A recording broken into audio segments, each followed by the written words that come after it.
उसे जरूरत है जमीन की खुदाई करके उसमें डालने की, ताकि वह 1 बीज से 40 बीज दोस्तों, पैदा आज करे। जन अधिकार पार्टी का कार्यकर्ता बैठक हम चल सब रहा है गांव से मिलाप और हम करते हैं। खचाखच मैं आप लोगों हॉल को एक भरा उदाहरण हुआ। देना चाहता हूँ कार्यकर्ता बहुत से बाहर कि हैं, गेहूं का जो एक जगह बीज और होता है जमीन से बेचैन वो होकर 3 तरह से नष्ट होता है। घूम रहे हैं। या तो उसको आप इस बोरी में तरीके भर से करके रख देंगे तो कुछ दिन जन के बाद अधिकार नष्ट हो पार्टी का जाएगा। कर्म जिस तरीके से या पूरे तो प्रदेश में बढ़ रहा है, आप उसे आटा बना करके खा लेते हैं तो कुछ दिन के बाद नष्ट हो जाएगा, या तो उसे जमीन के अंदर बोते हैं तो भी वह नष्ट होता है। राष्ट्रीय लेकिन जब जमीन के अंदर बोया जाता है तो अपने जैसे 40 लोगों को पैदा करके नष्ट होता है, और बाकी 2 बीघा से जो नष्ट होते हैं उसका कोई अमूल्य नहीं होता है साथियों।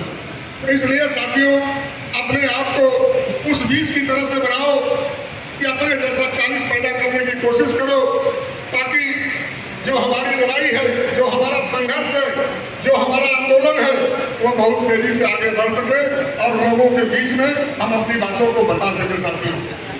जन अधिकार पार्टी इस देश में हिस्सेदारी और भागीदारी के साथ साथ